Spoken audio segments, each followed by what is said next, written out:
نحمدہ و نصلی علی رسول الکریم اما بعد۔ وسیم رضوی کا ایک کلپ تو پہلے آیا تھا، ابھی پھر دوبارہ اس نے کلپ بنایا ہے، ویڈیو بنایا ہے اور 3 موقف اختیار کیا ہے۔ پہلا موقف یہ ہے کہ حضرت علی رضی اللہ تعالیٰ عنہ کے پاس جو قرآن تھا، حضرت علی کے پاس، خلیفہ نے اس کو نہیں لیا، بلکہ خلیفہ نے اپنا قرآن بنایا ہے، اور یہ علی رضی اللہ عنہ کے پاس تھا، ان کے اہل بیت کے پاس ہوگا، اور آخر میں حضرت مہدی علیہ السلام اس قرآن کو لے کے آئیں گے۔ یہ پہلا موقف ہے۔ اس کا جواب یہ ہے کہ حضرت علی رضی اللہ عنہ خود پوچھا تھا لوگوں نے کہ کیا آپ کے پاس کوئی اور قرآن ہے؟ تو اس نے جامع مسجد میں خطبہ دیتے ہوئے کہا کہ میرے پاس اور کوئی قرآن نہیں ہے، یہی قرآن ہے جو تم پڑھتے ہو، اور اہل بیت اس کو آج تک پڑھتے رہے ہیں، اور حضرت علی رضی اللہ تعالیٰ بھی پڑھتے رہے ہیں، قرآن وہی ہے۔ اس لیے رضوی صاحب کا یہ کہنا کہ کوئی اور قرآن تھا حضرت علی کے پاس اور خلیفہ نے اس کو نہیں لیا اور وہ قرآن بعد میں آئے گا، اس لیے یہ 26 آیتوں کو اس قرآن سے نکال دیا جائے، ان کا کہنا صحیح نہیں ہے۔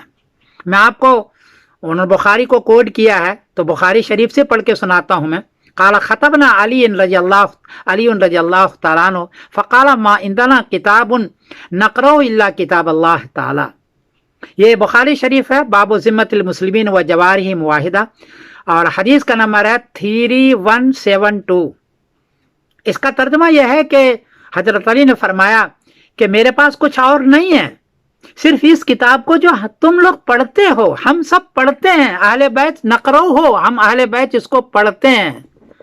تو اہل بیت کے پاس کوئی اور قرآن نہیں تھا بھائی صاحب، اس لیے آپ یہ غلط فرما رہے ہیں۔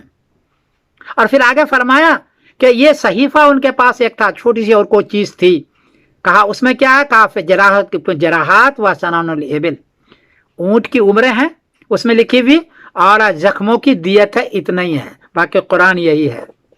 اس لیے پہلا موقف رضوی صاحب کا کہ یہ قرآن نہیں ہے اور خلیفہ نے لایا ہے، یہ غلط ہے۔ ان کا دوسرا موقف ہے کہ حضرت عثمان رضی اللہ تعالیٰ عنہ نے قرآن کو جلا دیا تھا اور اپنا قرآن ڈالا تھا، دوسرا موقف ان کا ہے۔ جواب یہ ہے عثمان رضی اللہ تعالیٰ عنہ نے قرآن کو نہیں جلایا تھا، بلکہ مختلف قرأت کا جو قرآن تھا جس میں اختلاف ہو رہا تھا بعد میں، اس کو جلایا اور وہ قرأت باقی رکھا جو قریش کی زبان پر تھا۔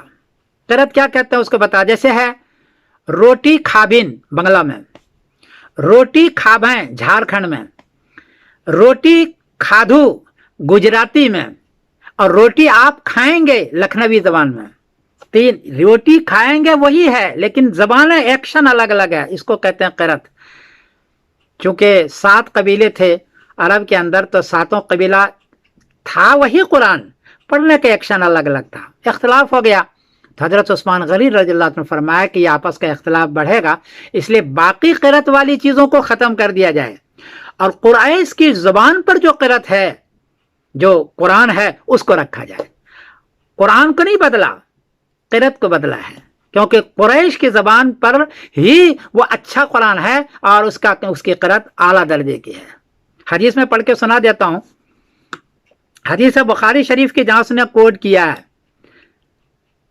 قال عثمان اذا اختلفتم وانتم وزید بن ثابت فی شیء من القرآن فاکتبوا بلسان قریش فانما نزل بلسانہم ففعلوا۔ یہ بخاری شریف ہے، باب جمع القرآن، اور حدیث کا نمبر ہے 4987۔ فرمایا کہ تم اگر اختلاف کرنے لگو قرأت میں، قرآن میں نہیں، اس نے کہا قرآن میں نہیں، تو تم وہ چھوڑ دینا اور اکتبوہ بلسان قریش، قرآن کو لکھو قریش کی زبان میں۔ کیوں؟ فإنما نزل بلسانہم، قریش کی زبان میں نازل ہوا ہے۔ جیسے لکھنی زبان میں نے کہا کہ آپ کھائیں، روٹی کھائیں گے، لکھنی زبان۔